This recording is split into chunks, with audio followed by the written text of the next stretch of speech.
여러분, 예배의 사전적인 의미를 찾아보니까 하나님을 향한 존경과 경외심이 수반된 엄숙한 섬김과 교제의 행위라고 합니다. 또한 이 예배를 어원적으로 정의를 하게 되면 하나님과 입을 맞추는 시간, 하나님과 교제하는 시간이라고 우리는 정의할 수 있습니다. 다시 말해서 이 예배란 우리를 구속하여 주신 하나님께 감사와 찬양을 올려드리며 하나님과 교제하는 시간이 우리가 지금 드려지는 이 예배입니다. 예배와 관련된 많은 찬양들 중에 주를 위한 이곳에라는 찬양이 있습니다.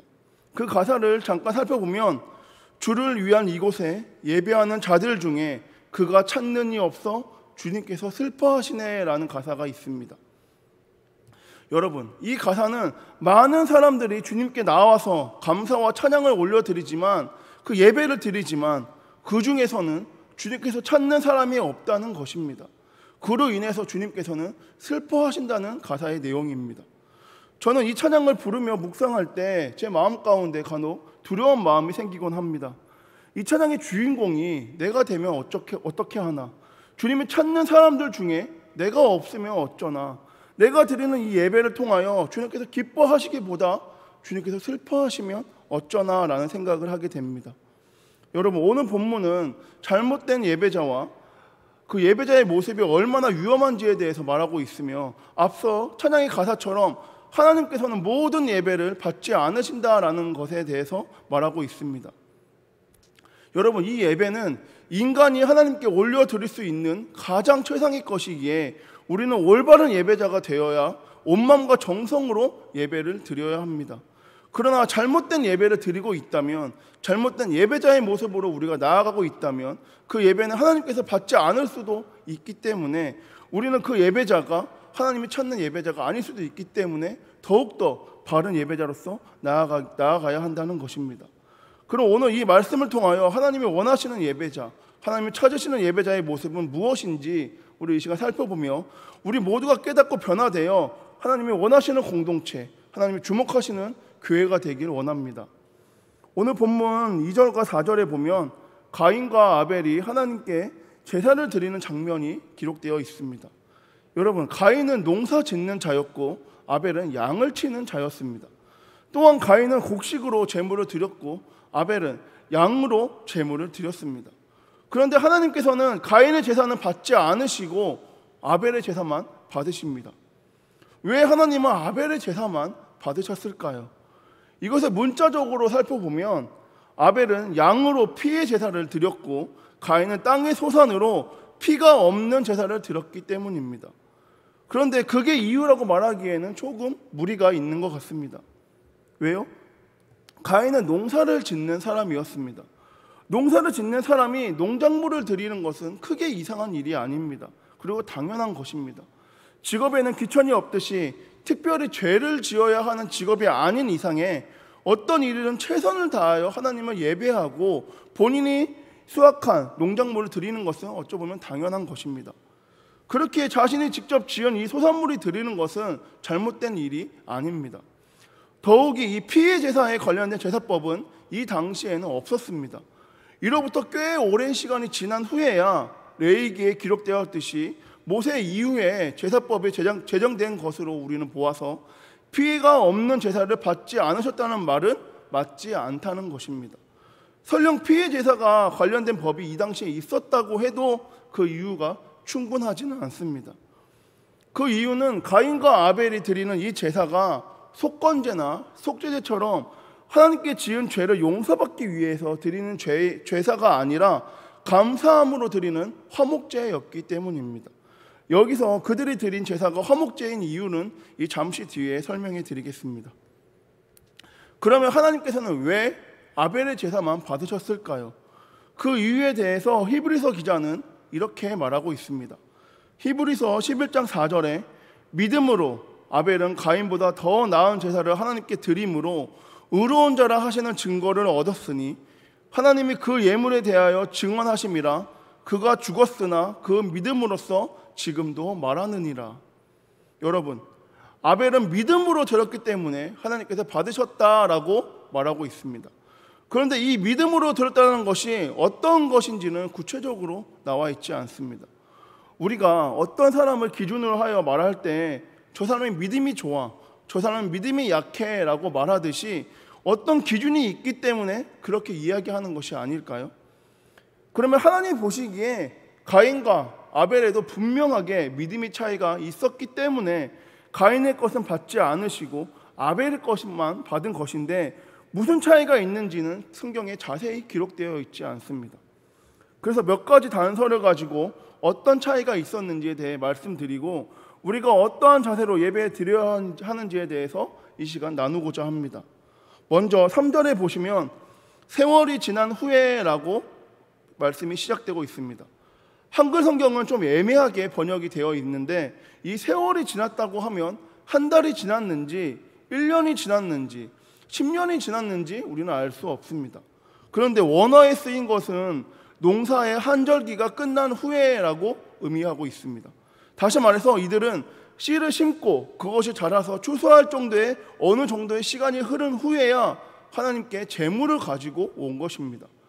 아까 제가 이들이 드린 제사가 화목제라고 말씀드린 이유가 이것입니다. 한 해 농사를 마치고 제사를 드릴 때는 감사의 의미로 하나님께 드리지 속죄의 의미로 제사를 드리지 않기 때문입니다. 그리고 3절과 4절에 보면 가인은 땅의 소산으로 제물을 삼아 여호와께 드렸고 아벨은 양의 첫 새끼와 그 기름을 드렸다는 것은 우리가 알 수 있습니다. 여기서 가인과 아벨의 차이를 볼 수 있습니다. 그것은 아벨은 양의 첫 새끼를 드렸다는 것입니다. 여러분, 유대인들에게 있어서 처음에 1은 나머지 9를 대표합니다. 그것은 그러니까 처음에 1은 곧 전부를 의미하고 있는 것입니다. 이것은 11조와도 같은 의미를 갖고 있습니다. 처음에 1을 하나님께 드림으로 하나님은 나의 주인입니다 라는 고백이 그 안에 들어가 있는 것입니다. 그래서 아벨은 첫 새끼를 구별하여 하나님께 드렸습니다. 그 말은 곧 나머지 양들도 하나님께서 나에게 주신 것이므로 하나님은 나의 주인입니다 라고 구별하여 고백을 드린다는 것에 의미가 있다는 것입니다. 그리고 그 뒤에 이어서 기름을 드렸다고 기록되어 있는데 여러분, 이 기름이라는 것은 가장 좋은 부위를 말하고 있습니다. 후에 제사법이 생기고 나서 제물을 드릴 때에 기름을 태워서 드렸다는 것을 우리가 알 수 있습니다. 그렇듯이 이 기름이라는 것은 가장 좋은 부위를 의미하고 있습니다. 가장 맛있고 기름진 부위는 하나님께 태워서 드리고 제사장은 그 외의 부분을 먹어야 했는데 나중에 이 타락한 제사장들이 기름진 부위를 빼돌렸다는 것을 우리가 알 수 있습니다. 이렇듯이 아벨은 농사의 한절기가 지난 후에 첫 새끼를 하나님께 구별하여 드렸고 가장 좋은 부위를 드림으로써 하나님께서 기뻐 받으실 만한 제사를 드렸다는 것입니다. 그러나 여러분, 가인은 따로 구별하여 하나님께 가장 좋은 것으로 가지고 왔다라고 그런 말이 기록되어 있지 않습니다. 이것이 가인과 아벨이 드린 제사의 차이라는 것입니다. 결국 히브리서 기사가 말한 이 믿음으로 드린 제사라는 것은 하나님을 주인으로 인정하고 가장 좋은 것으로 구별하여 드린 제사를 말하고 있는 것입니다. 그러면 이 시간 저와 여러분은 우리 자신에게 이러한 질문을 던져야 합니다. 설교 앞부분의 찬양의 가사처럼 내가 드리는 이 예배는 하나님께서 기뻐 받으실 만한 예배인가? 나는 예배자의 모습으로서 하나님께 기뻐 받으실 만한 모습으로 나아가고 있는가라는 것입니다. 여러분, 이제 우리는 더 이상 제사를 드리지 않아도 됩니다. 어린 양 대신 예수님께서 우리의 죄를 모두 대신해서 십자가에서 죽으셨기 때문에 우리는 이제 더 이상 희생의 제사를 드리지 않아도 됩니다. 이제 우리는 제사가 아니라 예배로 하나님과 교제하며 하나님께 영광을 올리면 된다는 것입니다. 그런데 문제는 우리가 하나님께 기뻐하는 예배자인가라는 것입니다. 하나님께서 받으실 만한 예배를 내가 지금 드리고 있는가라는 것입니다. 여러분, 하나님은 아주 정확하신 분이십니다. 좋은 게 좋은 거지라고 하면서 그냥 넘어가지 않으신다는 것입니다. 그랬다면 가인의 제사도 하나님께서는 받으셨을 것입니다. 하지만 하나님께서는 확실하게 구별하셨고 아벨의 제사만 받으셨습니다. 그렇다면 지금 이 자리에서 예배를 드리는데 그런 일이 있어서는 절대 안 되지만 저와 여러분이 모두 예배를 드리지만 이 모든 예배를 하나님께서 구별하여 받으실 수도 있다는 것입니다. 그럼 나는 과연 하나님께서 기뻐하시는 참된 예배자인가? 이 시간 우리가 두 가지의 질문을 통하여 저희 여러분의 마음 상태와 예배자의 상태를 점검해 봤으면 좋겠습니다. 먼저 결정할 때 나는 무엇을 하고 있는가라는 것입니다. 이 질문을 여러분에게 각자 던져봤으면 좋겠습니다. 여러분, 인생을 살다 보면 여러 가지 위기의 상황 가운데 우리는 만나게 됩니다. 그럴 때 무엇을 하는지에 대해서 우리는 점검해 봐야 합니다. 진정한 예배자는 위기 때에 하나님을 예배합니다. 하나님께 나아가고 하나님께 기도합니다. 사무엘상 7장에 보면 이스라엘에 블레셋이 쳐 들어왔을 때 사무엘은 예배하였고 기도하였습니다. 군사를 정비하고 병력을 배치시키고 전투 작전을 짠 것이 아니라 사무엘은 하나님을 예배하였습니다. 그럴 때 하나님께서 블레셋 군대에게 큰 우레를 내리십니다. 사무엘상 7장 10절에 보면 사무엘이 번제를 드릴 때에 블레셋 사람이 이스라엘과 싸우려고 가까이 오매 그날에 여호와께서 블레셋 사람에게 큰 우레를 발하여 그들을 어지럽게 하시니 그들이 이스라엘 앞에 패한지라라고 기록되어 있습니다. 이스라엘은 손 하나 움직이지 않고 승리를 하게 되었습니다. 그런데 우리는 하나님보다 세상의 방법을 찾을 때가 있다는 것입니다. 나의 경험과 생각을 믿고 주변 사람들을 의지함으로 문제를 해결할 때가 있습니다. 그리고 그 상황과 환경으로 인하여 예배를 소홀히 할 때가 있다는 것입니다. 그러나 여러분, 그 모습들은 하나님이 기뻐하시는, 하나님이 찾고 찾으시는 예배자의 모습이 아닙니다. 하나님이 기뻐하시는 예배자는 위기의 상황 가운데 더욱더 하나님을 의지하고 하나님을 예배하는 사람입니다. 하나님이 찾으시는 예배자는 모든 상황과 환경 가운데서도 하나님만을 예배할 수 있는 사람이며 하나님께 나아가 기도할 수 있는 사람이 하나님이 찾으시는 예배자라는 것을 기억하길 원합니다. 다음으로 우리는 삶으로 예배하고 있는가라는 질문을 우리에게 던져보아야 합니다. 요한복음 4장 23절과 24절에 보면 아버지께 참되게 예배하는 자들은 영과 진리로 예배할 때가 오나니 곧 이때라. 아버지께서는 자기에게 이렇게 예배하는 자들을 찾으시느니라. 하나님은 영이시니 예배하는 자가 영과 진리로 예배할지니라. 아멘. 우리는 간혹 교회에만 하나님이 계신다고 착각할 때가 있으며 예배는 교회에서만 드리는 것이다 라고 생각할 때가 있습니다. 요한복음 4장 24절에 하나님은 영이시니 라는 말씀처럼 여러분, 하나님은 영이십니다. 어떤 장소에 가두어 둘 수 있는 분이 아니라는 것입니다.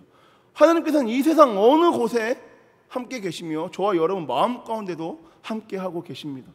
그래서 예수님께서 말씀하시기를 하나님께서 찾으시는 예배자는 영과 진리로 예배하는 자, 다시 말해서 삶으로 예배하는 자라고 예수님께서 말씀하셨습니다. 교회에 나와서 아무리 열정적으로 예배한들 저와 여러분 삶 가운데 열매가 없으면 그것은 거짓 신앙이며 잘못된 예배의 모습이라는 것입니다. 하나님께서 받으시는 예배자가 안 될 수도 있다는 것입니다.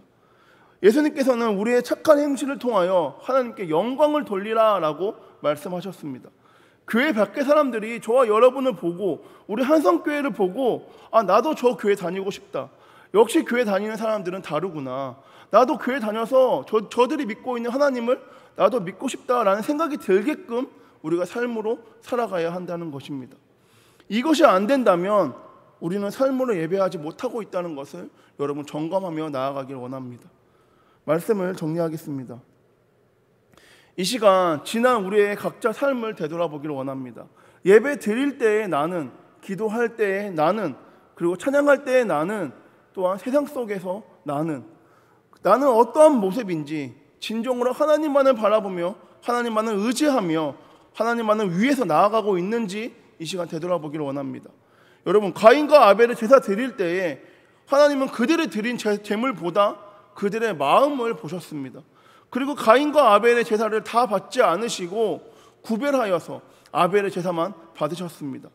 그 이유는 아벨은 한 해 동안에 하나님만을 생각하며 하나님께 내 인생의 모든 주인은 하나님이십니다 라는 고백이 있었기 때문에 양의 첫 새끼와 가장 좋은 부위를 드렸다는 것입니다.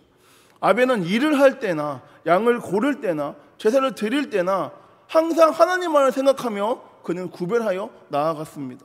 매 순간순간 하나님을 잊지 않고 하나님을 향한 감사함으로 나아갔습니다. 그렇기 때문에 하나님께서 아벨을 주목하셨고 아벨의 제사 가운데 기쁨으로 받으셨다는 것입니다. 여러분, 아벨은 하나님을 찾는 예배자이며 하나님께서 원하시는 예배자의 모습이었습니다.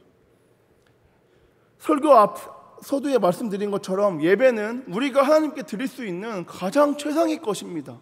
그러나 하나님은 모든 예배를 받지 않으신다고 말씀하시며 준비된 예배자의 예배만 받으신다고 말씀하십니다. 오늘 하루 이것을 기억하며 나아가기 원합니다. 하나님이 기뻐하시는 진정한 예배자가 되길 원합니다. 하나님이 원하시는 그 한 사람이 모여있는 공동체, 하나님이 기뻐하시는 교회가 저와 여러분이 모여있는 이 한성교회가 될 수 있도록, 하나님만을 바라보며 나아가 승리하는 공동체가 우리가 될 수 있도록 오늘 하루 예수님 앞에 진정으로 나아가 승리하는 저와 여러분 모두가 되길 소망합니다. 기도하겠습니다. 아름답고 거룩한 것으로 여호와께 예배할지어다. 온 땅이여 그 앞에서 떨지어다. 주님 감사합니다. 오늘도 하나님께 드릴 수 있는 가장 최상의 것, 예배를 드릴 수 있게 하심에 감사합니다. 주님, 그러나 간혹 우리가 예배 가운데 예배보다 지금 나에게 주어진 상황과 환경이 더 중요하기 때문에 예배보다 나의 쉼과 계획이 더 중요하기에 예배를 쉽게 생각하며 소홀히 하게 생각할 때가 있습니다. 주님, 우리의 지난 모습들을, 우리의 지난 예배의 자세들을 되돌아보며 고백하오니 세상 그 무엇보다 주님만을 예배하는 일에, 주님께 감사와 경배와 찬양을 올려드리는 일에 우리가 집중하며 나아가기 원하오니 주님 역사하여 주시옵소서. 주님이 찾으시는 예배자, 주님이 바라시는 예배자, 주님이 원하시는 예배자가 우리가 되기를 원하오니, 우리의 삶을 통하여 주님만을 높이며 나타내기를 원하오니, 우리를 통하여, 우리 공동체를 통하여, 우리 교회를 통하여 주님의 뜻을 이 세상 가운데 나타내 주시옵소서. 이번의 말씀 우리의 인도자 되시는 예수님의 이름으로 기도드립니다. 아멘.